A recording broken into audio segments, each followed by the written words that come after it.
Hi hello வணக்கம் மக்களே. Big Boss season 9 இன்றைக்கான முதல் ப்ரமோ வந்து அதிரடியாக வெளியிடப்பட்டிருக்கு. இந்த ப்ரமோவை பார்த்தீங்கனாலே விஜய் சேதுபதி சார் எதை பற்றி பேச போகிறாரு அப்படிங்கிற ஒரு விஷயம் வந்து கண்டிப்பாக எல்லாருக்கும் புரிஞ்சிருக்கும்.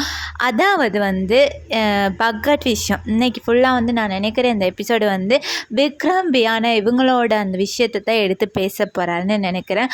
அதாவது சொல்லுறாரு, கிருமின்னு ஒரு கேரக்டர் அதாவது சுபிக்ஷாவுக்கு கொடுத்தாங்க. கிருமி எல்லாரையும் கடிச்சாங்களோ தெரியலை, எல்லாருமே பதட்டமாக இருக்கிறாங்க. அதாவது எல்லாருமே வந்து சண்டை போட்டுக்கிட்டே இருக்காங்க. எதுக்கு எடுத்தாலும் சண்டை. இத்தனை நாள் சண்டை போடாத கானா வினோத்தே வந்து இந்த நேற்று முந்தா நாள் இந்த எபிசோடில் நான் வந்து ஓவராக சண்டை போட்டார், பதட்டமாக இருக்கார். எதுக்கு இந்த பதட்டோன்னே தெரியல. கம்ருதீன் வந்து போன வீக் வந்து விஜய் சேதுபதி சார்கிட்ட பாராட்டு வாங்கினார். பட் இந்த வீக் சுத்தமாக இல்லை, கழுவி ஊற்ற போகிறாருங்கிறது வந்து உறுதியாக ஆகிருச்சு. பார்க்கலாம் இந்த வீக் இன்றைக்கி இந்த எபிசோடில் வந்து விக்ரம் வியானா கானா வினோத் அப்புறம் கம்ருதீன் பாரு இவங்க எல்லாருக்கும் வந்து ரோஸ்ட் இருக்குன்னு நினைக்கிறேன். By guys.